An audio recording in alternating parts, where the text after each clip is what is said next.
Hey there, Brandon. How's it going? Hope you're well. Thank you so much for being a patron. I've assembled a little bit of your work here, and I wanted to address just a couple of artistic things and things to work on from the art standpoint, but I also want to get to your storytelling questions or the things that you felt like you wanted to improve as well as we move forward. So you definitely have a very ambitious set of things that you're trying to accomplish, a big story that you're working on. And so I just have a few things for you. Uh, Starting from the art standpoint, I think you've gotten as far as you can with shapes that are flat, right? And layouts and compositions where you're looking at things without any kind of perspective, right? Here is a piece that has a little bit of that um, perspective from the standpoint of we at least have a little bit of a three-quarter view on some faces and things, even though the rest of it is pretty much on this one plane, right? And so looking through a lot of your work, I think something I'm noticing a lot is that the majority of it is sort of built like this, right? Where depending on sort of the amount of underlying sketches or whatever, at least the outcome appears like this, where it's lots of lines and things. And the issue that comes with this is that it's just hard to make this into a 3D shape, and especially in a comic. When we choose comics as our method of storytelling, there's really a lot that comes with that because you basically have to be able to draw everything that's going to be a part of your scenes, but also it's really helpful to have that perspective and some 3D shapes because looking at something like this where everything is either from a side view, right, or a front view, it really starts to limit our ability of what we're able to convey with our storytelling. Okay, so that's something I just wanted to point out. I'd love to see you do more with 3D shapes, right? Some starting with spheres. Doing some anatomy studies, I think, would be really helpful for you. Sort of starting to build characters out using those 3D shapes, right? 3D cylinders, 3D spheres, and putting all of that into a perspective setting, right? Where I know this is a lot of things, right? And it's a lot of things to practice, but if you kind of start laying your characters out, like say a setting like this for the kitchen that we're in here, over in this panel, if we instead were able to kind of look at the kitchen like this, right, where you've got the countertops, and this is very quick and everything, and maybe a refrigerator over here, and then our characters are sort of standing, maybe putting the groceries away and everything in an upper cabinet up here, we get a much better sense of the layout of the space that we're in, and that all affects readability. And of course, don't look at don't look at what I'm drawing. Just listen to what I'm saying. But hopefully, this gives you a good idea of what I'm talking about. Especially in comics, having those establishing shots are really important if you want to get people or give people a sense of what space we're in, because otherwise it gets either claustrophobic or just really confusing. Okay, so now on to a few things. I wanted to read what you said as far as storytelling. You said that as far as what weaknesses you feel like you have, that the female is becoming too much of a one-layered quote-unquote girl. The male is too super fighter guy. Design-wise, the female is supposed to be a bombshell with brains and brawn, a dash of dork. The male is supposed to be a prince who doesn't want to rule but be an explorer. Okay. So combined with those things that you pointed out, which were good observations, a couple of other things that I picked up on.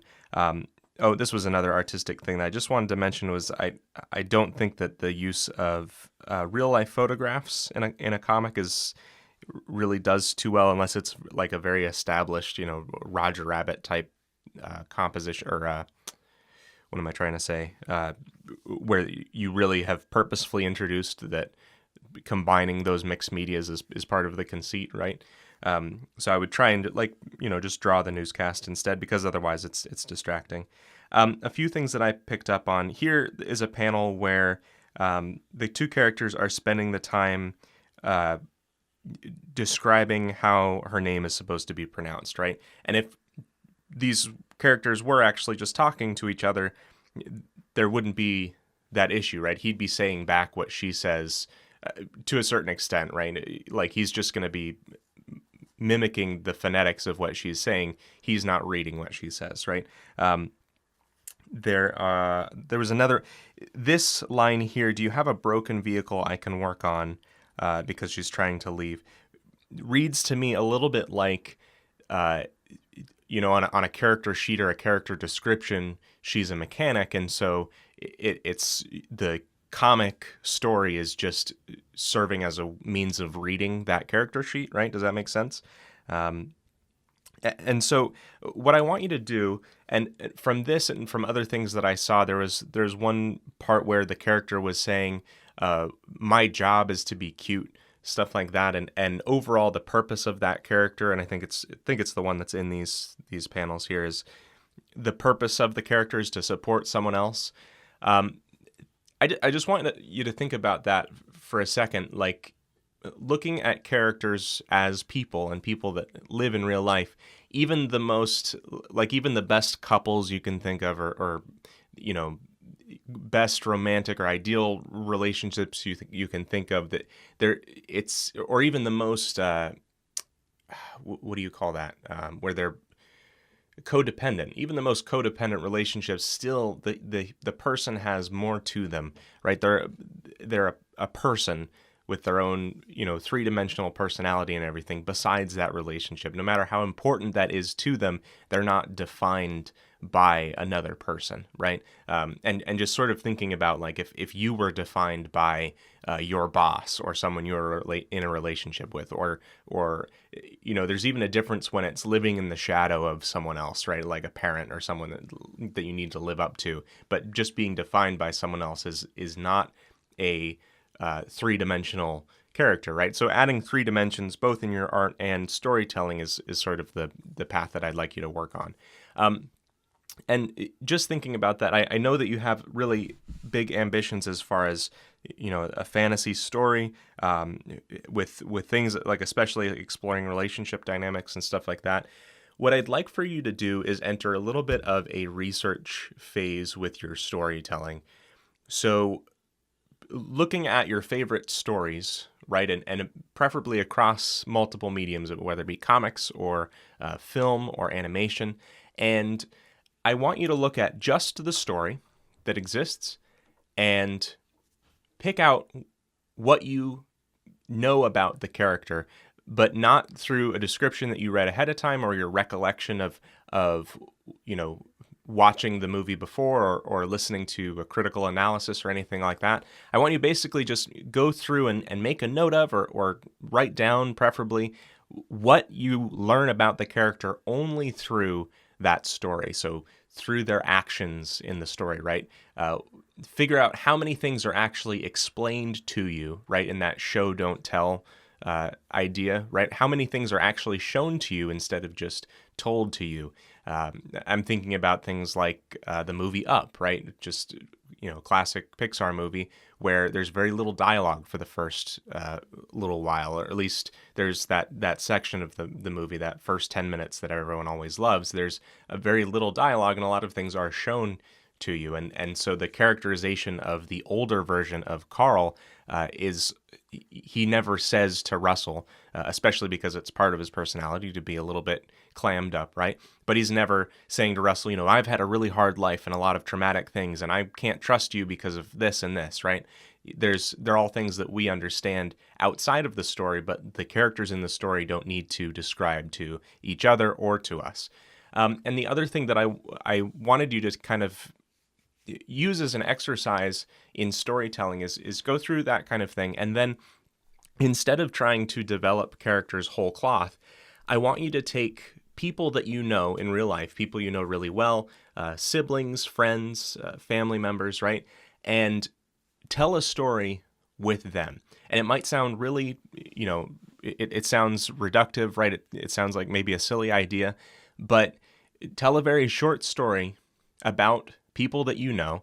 It can be fictional, right? Or you could recount sort of as a starting point, you could recount something that they've done and describe in a way that you can, showcase their personality, show something about them, or write a very short fictional story about people that you know, and in your mind, just make it true to that person, right? And maybe show it to them later on or someone else who knows that person really well, and ask, does this make sense? Does this seem like George, or, whoever? And from there, just get your mind around the idea that characters are humans, right? And girls and females and women are people and humans who are not that different from males or other people like that, right? They're people. They have their own wants and needs and desires and personality and things. And then from a dialogue standpoint, I think you'll start to see that characters don't just say what they think or say what the meta-textual story needs them to say, but from there, they'll say and do things based on how they feel, right? And what they feel in the moment. Human beings aren't necessarily robots who are making the best possible decisions, and so they're flawed and reactionary a lot of times, right? So hopefully that's something that will be helpful for you as you go forward. I know you have big ambitions and plans and things, and hopefully that will help you as you build stories from there. Once you bring those sort of exercises and what you learn and what you observe from other stories through research back into your own stuff, it might drastically change the overall tone of the story or change large pieces of it. But hopefully that's helpful for you. Thank you again for being open and willing to have the critique. I'm excited to see sort of where you go and grow from here. Thank you so much, Brandon. Take care.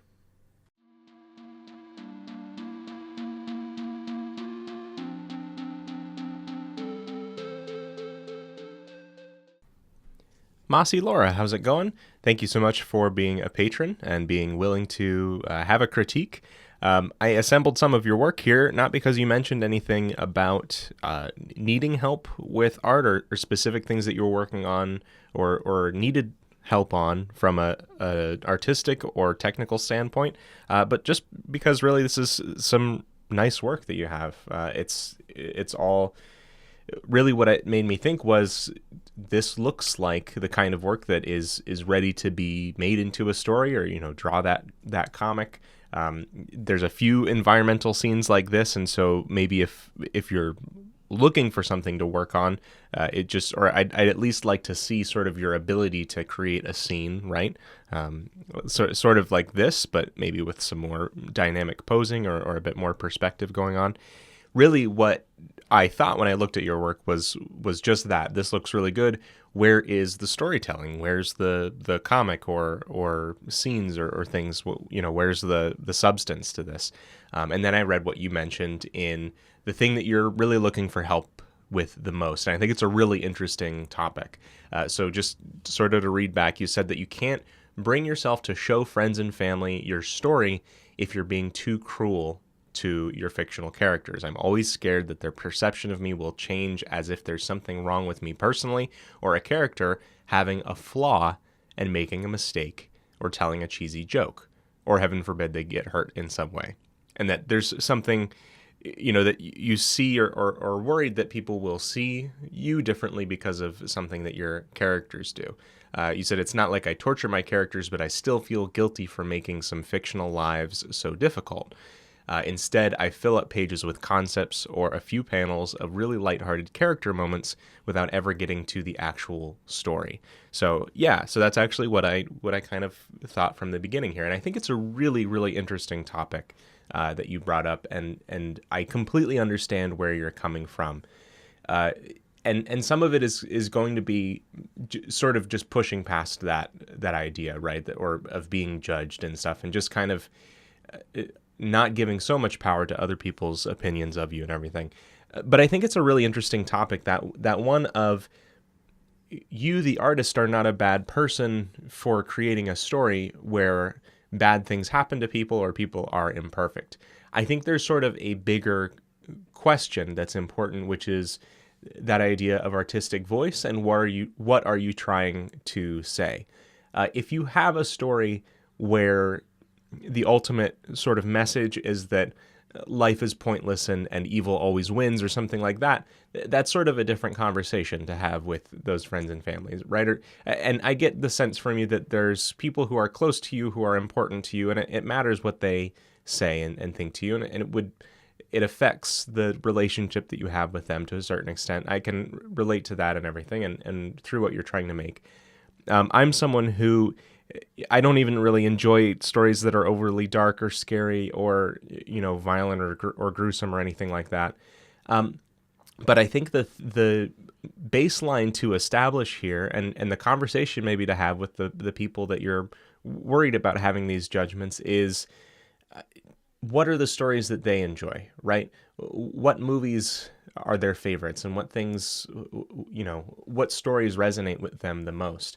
Because the key thing there is that no matter how good a person is or how good the characters in a story are, stories only exist through conflict. And so there are sort of some fringe cases, right, where there might be a movie or something that does well or we enjoyed despite there not being any conflict from the standpoint of no violence or things like that, which is good. That's sort of what I aim for in my own stories is to kind of create compelling stories without a lot of the conventional kinds of conflict.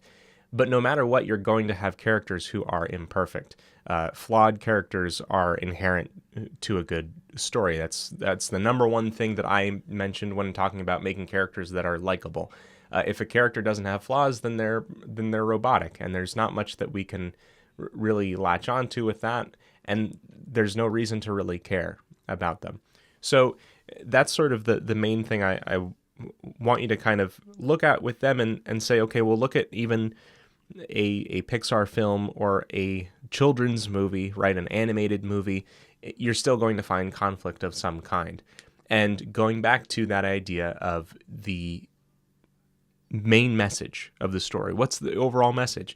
Did something bad happen in the movie, but the characters overcame it, right? Is the message that people are overly, or not overly, who are in the end good people, right? Or that good triumphs over evil, things like that. That's kind of going to be the conversation to have.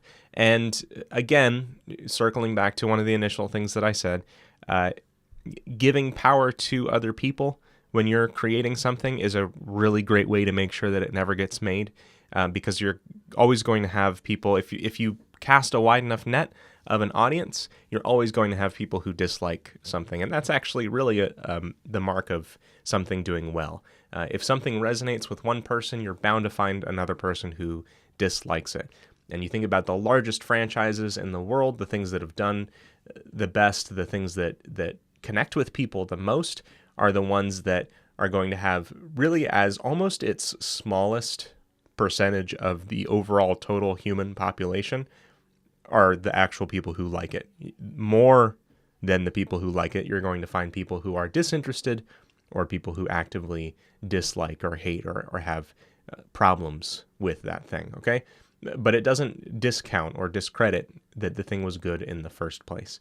So again, I understand like there's some things on a personal level and back home, right, that you're sort of dealing with. But I think that's the conversation to have, is that, listen, conflict is a part of storytelling, but oftentimes that's the best way to teach a lesson, right? It's the best way to show something instead of just saying it. All right, so I hope that that's helpful for you. I hope that there's just some mental things there, some framework to get you in the place where you can be making stories. And I'm really looking forward to seeing what you can do as far as storytelling goes. And get creative too. I think rather than saying or seeing this problem that you have in front of you as an obstacle that stops you, maybe actually try and go around it. I strike a little bit of a balance there. If you're worried about creating something that's too cruel or something like that, then, or you really feel like it's going to affect a relationship that you have, try and see what you can do without it, right? Give yourself some constraints and see what comes through. I think adding constraints to or limits when trying to solve a creative problem often lends to it being stronger in the end, right? Or more clever or creative. All right. Thank you so much, Mossy Laura. Really looking forward to seeing what you do next. And just take that confidence, right? Take a confidence pill, swallow it, and make stuff. Take care.